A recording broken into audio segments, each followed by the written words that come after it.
Бақыт бұл швед сияқты, оны жаттықтыру керек. Сәлем тыңдармандарым. Сіздермен бірге ғажап әлем арнасы. Каналыма тіркеліп қоңырау белгісін басуды ұмытпаңыздар. Бақытты болу бәрінің арманы. Бірақ қашан бақытты боламын, мені кім бақытты етеді деп күтіп отыру көксегеніңе жеткізбейді. Қайтсем бақытты боламын деп бас қатырып жүрген болсаң, оның бір-ақ формуласы барын біл, бақытты болуға жаттығу. Бақытта бұл швед секілді, шынықтырған сайын шымыр да шынайы бола түседі. Бақытты сезінуге жаттығу керек. Көптеген адамдар рахаттану, ләззат алу мәселесінде қиындықтар туғызатын күйді бастан кешіреді. Бұл жағдай ғылым тілінде ангедония деп аталады. Оған ұшыраған жандар қандай жақсы жағдайда да өзін бақытты сезіне алмайды. Есесіне, депрессия мен алаңдаушылыққа көп жол береді. Егер қуанышты, жақсы сәттерде оң эмоцияларымызды байқап, бағалап, олардан ләззат алуға үйренсек, бақытқа сезімталдығымызды арттыра аламыз. 2024 жылы психология доценті Лукас Лафрейнер 85 адамға зерттеу жүргізді. Ғалым қатысушыларға жағымды іс-шараларды жоспарлау, оң сәттерден ләззат алу және болашақта күтілетін қуанышты оқиғаларды асыға күтуді ұсынған. Бір аптадан кейін олардың оптимизм сезімі айтарлықтай жақсарғаны айқын байқалды. Шын мәнінде, егер бақытты болғымыз келсе, кейде бақытты адамдар сияқты әрекет етуіміз керек.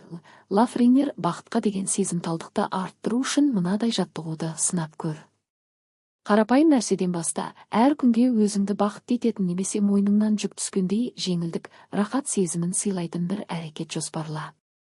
Айталық, сүйікті тағамды жеу, кітап оқу немесе досыңмен сөйлесу, бұл жағымды сәттерді кейінге қалдырмауға көмектеседі. Жоспарлы істі жүзеге асырғаннан кейін көзді жұмып, қандай іс бітіргеніңді және одан қандай жағымды сезім алғаныңды дауыстап айт. Соңыра кешегі, алдыңғы сондай сәттерді еске алып, олар туралы да айтуға болады. Немесе бірнеше жыл бұрынғы оқиғаларды еске түсіріп, қай жерде және қашан ең үлкен қуаныш сезімін алғаныңды айтып бер. Физикалық сезімдерге де назар аудары.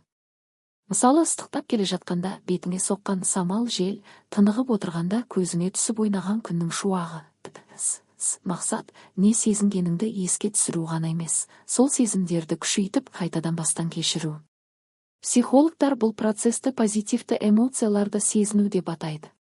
Осы жаттығу арқылы оларды есіңде жақсырақ сақтап, болашақта осы эмоцияларды іздеуге ынталанасың. Сонымен қатар, бұл процесс жағымсыз жағдайларға назар аудармауға, ұмытқың келетін жайттарды естен шығаруға көмектеседі. Жаттығуды кем дегенде бір апта жаса. Ең абзалы өмір бойғы күнделікті әдетке айналдыру.